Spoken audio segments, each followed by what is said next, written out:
جناب مولانا یاسر محبوب صاحب سلفی حفظ اللہ، میں مولانا سے گزارش کروں گا کہ آپ تشریف لائیں، اپنے مواد حسنہ سے ہم تمام سامعین کو محظوظ فرمائیں۔ جناب مولانا یاسر محبوب صاحب سلفی۔ السلام علیکم ورحمۃ اللہ وبرکاتہ۔ الحمدللہ نحمدہ ونصلی علی رسولہ الکریم، اما بعد، اعوذ باللہ من الشیطان الرجیم، بسم اللہ الرحمن الرحیم۔ وَمِنَ النَّاسِ مَن يَعْبُدُ اللَّهَ عَلَى حَرْفٍ فَإِنْ أَصَابَهُ خَيْرٌ اطْمَأَنَّ بِهِ وَإِنْ أَصَابَتْهُ فِتْنَةٌ انقلب عَلَى وَجْهِهِ خَسِرَ الدُّنْيَا وَالْآخِرَةَ وَهُوَ خُسْرَانٌ مُبِينٌ۔ معزز علماء کرام، عزیز دوستو،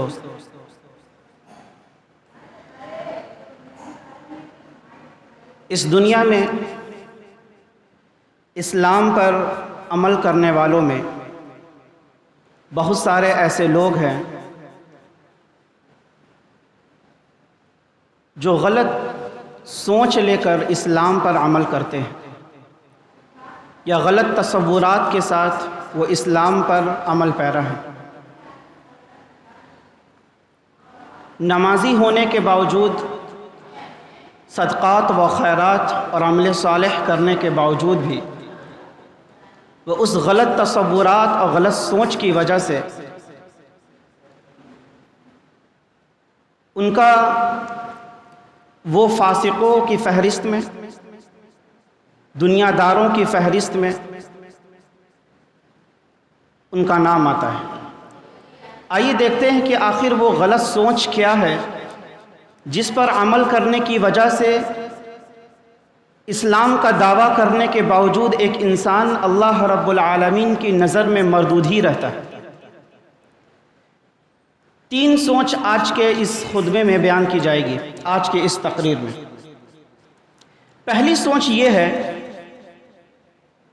کہ انسان یہ سوچے اور اللہ رب العالمین کی عبادت کرتے ہوئے، صدقات و خیرات کرتے ہوئے اس کے ذہن کے کسی کونے میں ایک خیال، ایک سوچ یہ پیدا ہو کہ ہم اللہ رب العالمین کی عبادت تو کر رہے ہیں اور کریں گے بھی، جو حکم دے رہا ہے ہم اس کو بجا بھی لائیں گے، لیکن ایک سوچ یہ ہوتی کہ عبادت کے ساتھ میرا وہ کام بھی پورا ہونا چاہیے۔ ہم عبادت تو کریں گے لیکن میری شہرت بھی ہونی چاہیے، ہم عبادت تو کریں گے لیکن میرا نام بھی ہونا چاہیے، دنیا کے اندر ہم کو نقصان نہیں چاہیے، اس عبادت اور نیک کام کے بدلے ہم کو عزت ملنی چاہیے، پیسہ ملنا چاہیے، اور میرے بزنس میں ترقی ملنی چاہیے، اور اس عبادت کے بدلے دنیا میں ہم کو کبھی کوئی نقصان نہ پہنچائے، ہم کو رنج و غم نہ پہنچے۔ یہ تصور لے کر اگر کوئی انسان عبادت کرتا ہے، رب کریم نے قرآن کریم کے اندر سورہ حج آیت نمبر 11 میں ایک ایسے ہی انسانی کردار کا تذکرہ کیا۔ اللہ نے کہا کہ وَمِنَ النَّاسِ مَن يَعْبُدُ اللَّهَ عَلَى حَرْفٍ، کچھ لوگ ایسے ہیں جو کنارے پر کھڑے ہو کر اللہ کی عبادت کرتے ہیں۔ فَإِنْ أَصَابَهُ خَيْرٌ اطْمَأَنَّ بِهِ، اگر انہیں کوئی بھلائی پہنچتی ہے، کوئی خیر پہنچتا ہے تو بڑے مطمئن ہوتے ہیں، وہ راضی ہوتے ہیں، اللہ سے خوش ہوتے ہیں۔ لیکن وَإِنْ أَصَابَتْهُ فِتْنَةٌ انقلب عَلَى وَجْهِهِ، لیکن اگر انہیں کوئی تکلیف پہنچتی ہے، اللہ کی طرف سے کوئی آزمائش پہنچتی ہے، تو وہ چہرے کا بر پلٹ جاتے ہیں۔ خَسِرَ الدُّنْيَا وَالْآخِرَةَ، ایسے انسان نے دنیا بھی گوا دی اور آخرت بھی گوا دی، یعنی دنیا کا بھی نقصان اور آخرت کا بھی نقصان۔ ذَلِكَ هُوَ الْخُسْرَانُ الْمُبِينُ، اللہ نے کہا کہ یہ بہت بڑا ہی نقصان ہے، ایک دم کھلا نقصان ہے یہ۔ دیکھیں اس آیت میں اللہ نے کیا بیان کیا کہ دنیا کے اندر انسان عبادت کر رہا ہے لیکن اس سوچ کے ساتھ کہ ہم کو فائدہ ملنا چاہیے، عزت ملنی چاہیے، کاروبار میں نفع ملنا چاہیے، مفسرین اس آیت کا شان نزول بیان کرتے ہیں، کہتے ہیں کہ عرب کے کچھ دیہاتی لوگ جب اسلام لاتے تو اسلام لانے کے بعد وہ مدینہ کی طرف ہجرت کرتے، اور ہجرت مدینہ کے بعد وہ یہ دیکھتے ہیں کہ میں اسلام لایا ہوں، میں ہجرت کیا، مدینہ آیا، اسلام لانے کی وجہ سے کیا میری اولاد میں برتری ہو رہی ہے، پیسے میں کیا منافع ہوا؟ اگر ان کو پیسے میں منافع ہوتا، انہیں برکتیں حاصل ہوتی، ان کا بزنس عروج پر جاتا، تب وہ اسلام پر باقی رہتے۔ لیکن اسلام لانے کے بعد اور ہجرت کے بعد اگر ان کو نقصان ہوتا، گھاٹا ہوتا، اور اولاد جو نہیں تھی، اولاد سوچے اسلام لانے کے بعد اولاد سے بھی ہو جائیں گے، اللہ یا تو لڑکی دے گا یا لڑکا دے گا، لیکن وہ بھی نہیں ہوا، تو وہ اسلام سے پھر جاتے ہیں۔ اللہ رب العالمین نے کہا کہ یہ انسان ایسا انسان ہے جس نے دنیا کا بھی نقصان کر لیا اور آخرت کا بھی نقصان کر لیا، نہ یہ دنیا ہی کا ہو سکا نہ ہی یہ آخرت کا ہو سکا۔ اگر دنیا کا ہوتا تو کم سے کم دنیا ہی مل جاتی۔ وَمِنَ النَّاسِ مَن يَعْبُدُ اللَّهَ عَلَى حَرْفٍ، بلکہ یہ نہ دنیا کا نہ آخرت کا، بلکہ دونوں کے بیچ میں انسان کھڑا ہے، ایک پاؤں ادھر کی کفر میں داخل اور ایک پاؤں ادھر کے ایمان میں داخل، نہ یہ ایمان والا ہوا نہ ہی کفر والا ہوا۔ کفر والا ہوتا تو کم سے کم دنیا سنور جاتی، اور ایمان والا ہوتا تو آخرت تو سنور ہی جاتی۔ لیکن یہ ایک ایسا بدنصیب انسان ہے جس کا نہ دنیا ہی بن سکی اور نہ ہی آخرت ہی ہو سکا۔ یہ جو سرحد پر کھڑے ہو کر اطاعت و فرمانبرداری کا جو یہ ثبوت دینا چاہ رہا ہے، یہ اللہ نے کہا کہ کوئی فائدہ نہیں، خسر الدنیا والآخرہ، یہ دنیا بھی گوا دی، دنیا بھی نقصان اٹھانے والا اور آخرت میں بھی نقصان اٹھانے والا۔ تو اگر ہم میں سے اور آپ میں سے کوئی شخص یہ سوچ کر کے عمل کرتا ہے کہ ہمیں عبادت تو کرے، 5 وقت کے ہم نمازی ہیں، ہم نماز پڑھ رہے ہیں، لیکن میری دنیا بننی چاہیے، مجھ کو دنیا میں پیسہ ملنا چاہیے، مجھ کو دنیا مل جانی چاہیے، ہم نماز پڑھ رہے ہیں، میرے کاروبار صحیح ہو جانا چاہیے، ہم عبادت کر رہے ہیں، میرے معاملات درست ہو جانے چاہیے، ہم اللہ کے آگے 5 وقت جھک رہے ہیں، رمضان کے روزے بھی رکھ رہے ہیں، زکوٰۃ بھی دے رہے ہیں، اور طاقت کے مطابق حج بھی کر رہے ہیں۔ ایک انسان یہ سوچے کہ اس کے بدلے میں میری دنیا سنور جائے، برکت حاصل ہو جائے، مال آ جائے، پیسہ آ جائے، رتبہ ہو جائے، دنیا میں شہرت اور عزت ہو جائے، خسر الدنیا والآخرہ، ایسا شخص دنیا سے بھی گیا اور آخرت سے بھی گیا۔ اسی سے اسلام نے نظر کو پسند نہیں کیا۔ نظر مطلب کیا ہوتا ہے کہ آپ یوں کہنا چاہتے ہیں کہ فلاں کام ہو جائے اس کے بدلے میں 2 رکعت نماز پڑھوں گا، یعنی نظر ماننے والا اللہ اور عبادت کے درمیان ایک شرط رکھ رہا ہے کہ اللہ تو میرا فلاں کام کر، تب میں فلاں کام تیری عبادت کروں گا، تو میرا فلاں کام کر، تب میں تیرے لیے میں یہ کام کروں گا، میں 2 رکعت نمازیں پڑھوں گا، میں حج کو جاؤں گا، میں رات کو اٹھ کے تہجد پڑھوں گا، 5 وقت نمازی ہو جاؤں گا، لیکن اللہ پہلے تو میری اس شرط کو پورا کر۔ عبادت میں کوئی شرط نہیں لگا، اسی سے اسلام میں نظر کو مکروہ جانا ہے۔ اور اللہ کے رسول صلی اللہ علیہ وسلم ارشاد فرماتے ہیں وَإِنَّ النَّظَرَ لَا يَأْتِي بِخَيْرٍ إِنَّمَا يُسْتَخْرَجُ بِهِ مِنَ الْبَخِيلِ، کہ نظر کوئی بھلائی نہیں لاتی ہے، نظر سے کسی کا فائدہ نہیں ہوتا ہے۔ ایسا نہیں کہ نہ ہونے والا کام نظر مان لیں گے تو وہ پورا ہو جائے گا۔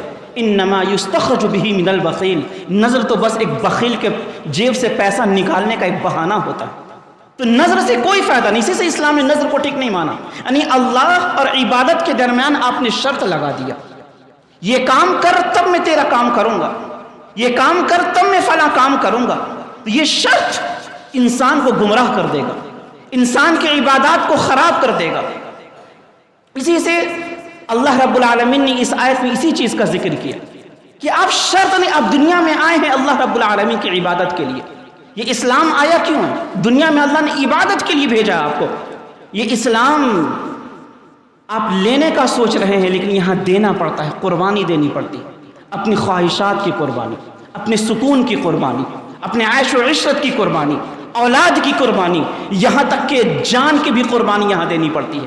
خون کا آخری قطرہ بھی بہانے کے بعد انسان کو یہاں کہنا پڑتا ہے کہ جان دی ہوئی اسی کی تھی، جان دی ہوئی اسی کی تھی، حق تو یہ ہے کہ حق ادا نہ ہوا۔ اور علامہ اقبال نے کہا کہ چمی گویم مسلمانم بلرزم کہ دانم مشکلات لا الہ الا اللہ۔ علامہ اقبال کہتے ہیں کہ جب میں یہ سوچتا ہوں کہ میں مسلمان ہوں تو میں اندر سے کانپ جاتا ہوں، بلرزم میں کانپ جاتا ہوں کہ دانم مشکلات لا الہ الا اللہ، کیونکہ میں نے لا الہ الا اللہ کا ابھی تک حق ادا نہیں کیا ہے۔ آپ دنیا میں آئے ہیں عبادت کے لیے، آپ عبادت میں کوئی شرط نہیں لگا سکتے اللہ کے سامنے۔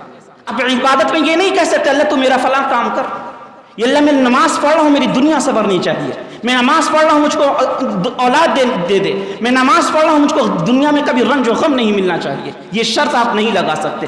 یہ کہ ایسی سوچ ہے جس کا آج سے ہی آپ کو گلا گھونٹنا پڑے گا، اور 100% یہ غلط سوچ ہے، یہ غلط تصورات ہے جس کو لے کر بہت سارے لوگ اس پر اسلام پر عمل کر رہے ہیں۔ یاد رکھیے گا اس سوچ کو لیتے ہوئے کبھی بھی آپ اپنی زندگی میں لذت بندگی کا آپ مزہ نہیں چکھ پائیں گے، کبھی بھی آپ کو بندگی کا آپ کو لذت نہیں ملے گا آپ کی زندگی میں۔ اگر یہ سوچ آپ رکھتے ہیں آپ کی نمازوں سے سکون چلا جائے گا، نماز کی جو لذت ہے وہ چلی جائے گی۔ کیوں؟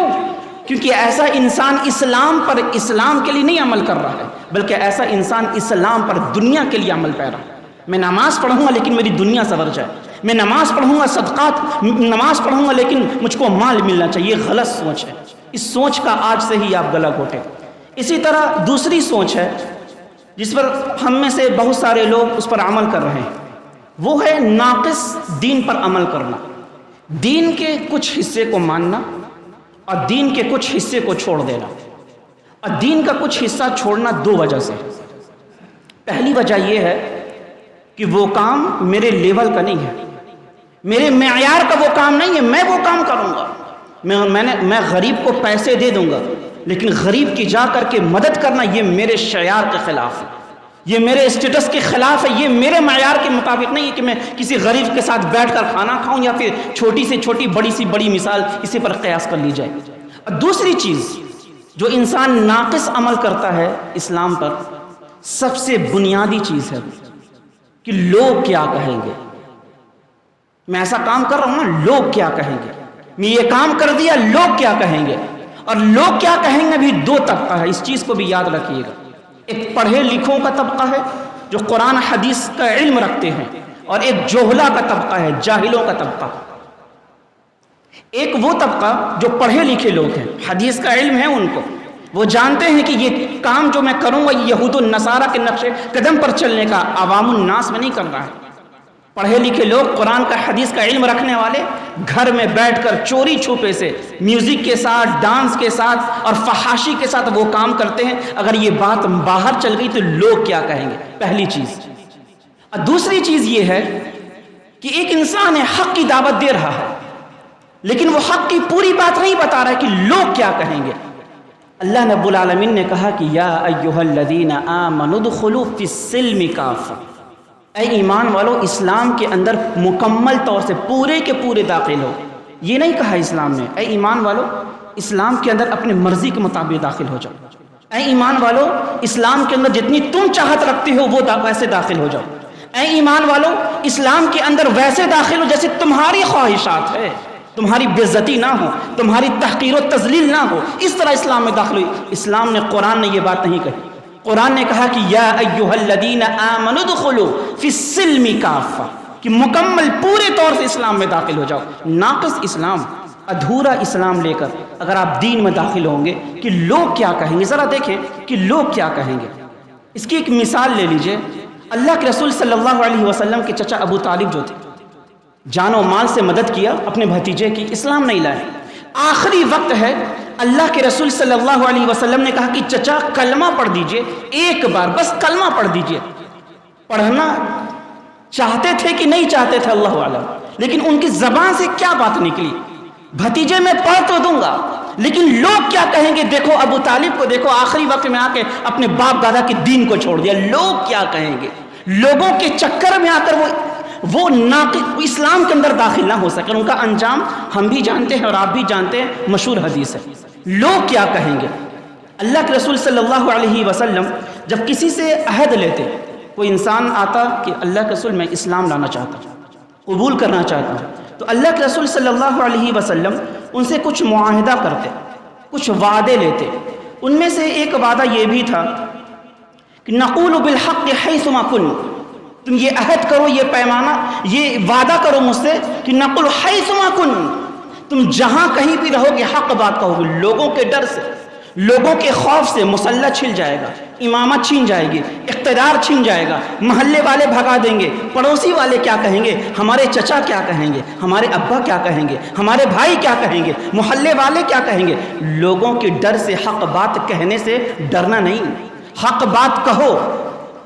حق بات کہنا ہی ہے تمہیں. یہ عہد لو، یہ پیمان لو، بھلے سے شیش محل میں بیٹھنے والے لوگوں کے چہروں پر بل ہی نہ کیوں پڑ جائے، لیکن حق بات ایسے نہیں کہ لوگوں کے سامنے لوگوں کے دل کو تکلیف دے کر تم حق بات کہو. وَيُعَلِّمُهُمُ الْكِتَابَ وَالْحِكْمَةَ وَيُزَكِّيهِمْ وَيُعَلِّمُهُمُ الْكِتَابَ وَالْحِكْمَةَ. حق بات کہو لیکن حکمت کے ساتھ، دانائی کے ساتھ، کہ تم بات بھی کہو اور سامنے والا تمہیں برا دل پہ بات لگے، اس کے دماغ پر بات نہیں لگے، اس کے مذہب پر بات نہیں لگے، اس کے خاندان پر چوٹ نہیں لگے، اس کے اپنے کردار پر چوٹ نہیں لگے. حکمت کے ساتھ تمہیں حق بات کہنی ہے. حکمت یہ قرآن نے کہا. اس کے بعد اللہ کے رسول صلی اللہ علیہ وسلم کیا وعدہ لیتے؟ اس کے آگے کہتے ہیں اللہ کے رسول لا نخاف فی اللہ لومۃ لائم. یہ بخاری کی روایت ہے. لا نخاف فی اللہ لومۃ لائم. اور یہ بھی مجھ سے عہد لو کہ کسی ملامت کرنے والے کی ملامت سے ہم ڈریں گے نہیں. آج کیا ہوتا ہے، اگر بیٹے نے داڑھی رکھ لی یا ٹخنے سے اوپر پاجامہ یا پینٹ پہننے لگا تو لوگ کیا کہیں گے، یہ سوچتا ہے، یہ تصور. ابھی سے داڑھی رکھ لی ہے، محلے والے کیا کہیں گے، میرا رشتہ نہیں آئے گا، لڑکی ٹھکرا دے گی، ہے نا. سسرال والے کیا کہیں گے، ابھی یہ عمر ہے، ابھی تو فیشن کا دور ہے، ٹخنا نیچے کر کے چلو، فیشن چلا ہے. تو ملامت کرنے والے کے ملامت سے تم خوف نہیں کھانا. یہ بھی عہد لو مجھ سے، حق بات کہو گے حکمت کے ساتھ. ملامت بھی لوگ کریں گے، تم کو لان تان بھی کریں گے، برا بھلا بھی کہیں گے، عزت کو تم کو تکلیف بھی پہنچائیں گے، تمہاری عزت کو اچھالا بھی جائے گا، الزام بھی لگایا جائے گا. لا نخاف فی اللہ لومۃ لائم. لیکن ملامت کرنے والے کی ملامت سے تم خوف نہیں کھانا. یہ عہد پیمان لیتے تھے اللہ کے رسول صلی اللہ علیہ وسلم ان لوگوں سے. اسی طرح ایک سوال یہ بھی پیدا ہوتا ہے کہ جو لوگ دین پر ناقص عمل کرتے ہیں، لوگوں کے ڈر سے، معاشرے کے ڈر سے، قبیلے کے ڈر سے، خاندان کے ڈر سے، اپنے سسرال کے ڈر سے، پڑوسی کے ڈر سے کہ لوگ کیا کہیں گے، معاشرہ کیا ایسا شخص مومن ہے؟ مومن ہے بھی کہ نہیں؟ اللہ کے رسول صلی اللہ علیہ وسلم فرماتے ہیں کہ لا یؤمن احدکم حتی یکون ہواہ تبعا لما جئت. کہ تم میں سے دھیان سے سنیے گا اس چیز کو کہ لوگوں کے ڈر سے دین پر آدھا عمل کرنا، ناقص عمل کرنا، ایسا شخص مومن ہے کہ نہیں؟ اللہ کے رسول فرماتے کہ تم میں سے کوئی بھی شخص اس وقت تک مکمل مومن نہیں ہو سکتا حتیٰ یہاں تک کہ اپنے دل کی خواہشات کو اللہ اس کی رسول کی لائی ہوئی شریعت کے مطابق نہ کر لے. دل کہہ رہا ہے کہ یہ کام نہ کروں، سماج کیا کہے گا. حدیث کہتی ہے کہ کر گزرو، یہ رب کریم کا حکم ہے، یہ رحمت کائنات کا فرمان ہے. تو اپنے دل کو جب تک اللہ اس کے رسول کے حساب سے ڈھال نہیں لے گا تب تک وہ مکمل مومن نہیں ہو سکتا. اور یاد رکھیے گا علماء کرام، میری اگر میں غلط ہوں تو میری ضرور اس کی اصلاح فرمائیں گے. قرآن کریم کے اندر ابھی تک میں نے کوئی ایک ایسی آیت بھی نہیں پائی جس آیت کے اندر اللہ رب العالمین نے مسلمانوں کو خوشخبری، فلاح اور کامیابی کی اور جنت کی بشارت دی ہو. مسلمانوں کو ابھی تک میں نے نہیں پائی. جہاں بھی کامیابی کی بات چلی، کامرانی کی بات چلی، عزت کی بات چلی، فلاح کی بات چلی، اللہ رب العالمین نے ارشاد فرمایا قد افلح المؤمنون. 28واں پارہ. کامیابی کس کے لیے؟ مسلمانوں کے لیے، مومنوں کے لیے. ولا تہنوا ولا تحزنوا وانتم الاعلون. سربلندی تمہاری ہوگی، عزت تمہاری کی جائے گی. کب؟ مسلمین یا مسلمون نہیں. اللہ نے کہا اگر تم ایمان والے ہوئے، اگر تم مومن ہوئے. اسی طرح سورہ توبہ کے اندر 11ویں پارے میں اللہ رب العالمین نے ایک لسٹ تیار کی. التائبون العابدون الحامدون السائحون الراکعون الساجدون العامرون بالمعروف والناہون عن المنکر